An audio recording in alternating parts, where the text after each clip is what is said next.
ಬಿಟ್ಟಾಗಿರ್ತಾನಲ್ಲ ಅವಾಗ ಅತ್ತೆ ಮಾವು ಸೆಂಟಿಮೆಂಟ್ ಇದೆಲ್ಲ ಫಿಲಮ್, ಅದು ಸಖತ್ ಸ್ಟೋರಿ ಚೆನ್ನಾಗಿದೆ. ತಿರ್ಗಾ ಲವ್ ಮಾಡಿದವ್ರಿಗೆ ಮತ್ತೆ ಬಂದು ಮದುವೆ ಆಗ್ತಾಳೆ, ಅದು ಸಖತ್ತಾಗಿದೆ. ಹೌದು ಚೆನ್ನಾಗಿದೆ.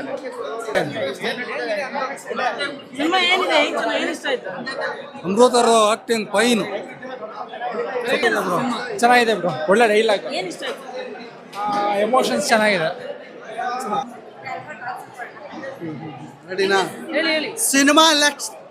Cinema next level. ಸಿನಿಮಾ ಎಂತ ನೋಡ್ಬೇಕು ಗೊತ್ತಾ? ಈ ಫ್ರಾಡ್ಗಳು ಮಾಡ್ತಾರೆ ನೋಡಿ. ನಾನು ಯಾವಾಗ್ಲೂ ಹೇಳ್ತಾ ಇರ್ತೀನಿ, ಫ್ರಾಡ್ ಮಾಡೋ ಹುಡುಗಿಯರ್ ಫಸ್ಟ್ ಸಿನಿಮಾ ನೋಡ್ಬೇಕು. ಜೀವನ ಹೆಂಗ್ ಹಾಳಾಗುತ್ತೆ ಅಂತ ಅಚ್ಚುಕಟ್ಟಾಗಿ ತೋರ್ಸವ್ರೆ ಈ ಸಿನಿಮಾದಲ್ಲಿ. ನಾನು ಹೇಳೋದೇನು ಗೊತ್ತಾ, ಜೀವನದಲ್ಲಿ ಆಪ್ಷನ್ ಇಟ್ಕೊಂಡು ಯಾವತ್ತೂ ಲವ್ ಮಾಡಬಾರ್ದು. ಲವ್ ಮಾಡಬಾರ್ದು. ಶ್ರೀಮಂತನಿರೋ ಹುಡುಗನ ಪ್ರೀತಿಗೂ ಬಡವನ ಪ್ರೀತಿಗೆ ಏನ್ ವ್ಯತ್ಯಾಸ ಗೊತ್ತಾ? ಶ್ರೀಮಂತ ಸಿಕ್ಕರ್ ಜೊತೆ ಬೆಡ್ ಶೇರ್ ಮಾಡ್ತಾನೆ, ನಿಯತ್ತಾಗಿರೋನು ಒಬ್ರಿಗೋಸ್ಕರ ಸಾಯೋವರೆಗೂ ಇರ್ತಾನೆ. ಅದೇ ನಿಜವಾದ ಪ್ರೀತಿ. ಯಾವಾಗ್ಲೂ ಹೇಳ್ತೀನಿ, ನಮಗೆ ಕಾಲ್ಗೆ ಏಟಾದಾಗಲೇ ಕಾಲು ಏಟ್ ನಡಿಬೇಕಂತ ಕಲ್ಸ್ಕೊಡುತ್ತೆ. ಜೀವನದಲ್ಲಿ ಪ್ರೀತಿ ಮಾಡಿದಾಗ ಮೋಸ ಮಾಡಿದಾಗ್ಲೇ ಜೀವನದಲ್ಲಿ ಹೆಂಗ್ ಬದುಕಬೇಕು ಅಂತ ಜೀವನದ ಬೆಲೆ ಅರ್ಥ ಆಗುತ್ತೆ. ನಿಜವಾಗ್ಲೂ ಹೇಳ್ತೀನಿ, ಪ್ರತಿಯೊಂದು ತಂದೆ ತಾಯಿಗೂ ಹೇಳ್ತೀನಿ, ನಿಮ್ಮ ಮಕ್ಕಳ ಜೀವನ ಮಾತ್ರ ನೋಡ್ಬೇಡಿ, ನಿಮ್ಮ ಮಕ್ಕಳು ಇಷ್ಟಪಡೋರ್ ಜೀವನ ನೋಡ್ಬೇಕು ನೀವು. ಲೈಫ್ ಟುಡೇ ಅನ್ನೋದಕ್ಕಿಂತ ಲವ್ ಟುಡೇ ಎಂಬುದು ವಿಜುವಲ್ ಸಿನಿಮಾ. ಮತ್ತೆ ಸೆಲೆಕ್ಷನ್ ಆಗಿರ್ಬೋದು, ಪಾತ್ರದ ಸೆಲೆಕ್ಷನ್, ತಬಲಾ ನಾಣಿ, ಕಾಕ್ರೋಚ್ ಸುದ್ದಿ ಆಗಿರ್ಬೋದು.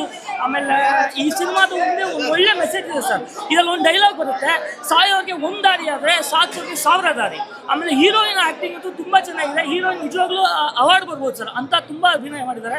ಆಮೇಲೆ ಒಂದು ಎಲ್ಲ ಜನತೆ, ಕನ್ನಡ ಜನತೆ, ಅಪ್ಪ ಅಮ್ಮಂದರು ಮತ್ತೆ ಈಗಿನ ಹುಡುಗಿರು ದಯವಿಟ್ಟು ಈ ಸಿನಿಮಾ ಬಂದು ನೋಡಬೇಕು. ಒಂದು ಒಳ್ಳೆ ಮೆಸೇಜ್ ಇದೆ. ಇದು ನೋಡಿದ್ರೆ ತುಂಬ ಬದಲಾಗ್ತಾರೆ ಸರ್. ದಯವಿಟ್ಟು ಒಂದು ಒಳ್ಳೆ ಮೆಸೇಜ್ ಇದೆ, ఎంటర్టైనింగ్ ఆಗಿದೆ. సినిమా అయితే అందరూ యాక్టర్ బాగా చేశారు, హీరో కూడా బాగా చేశారు.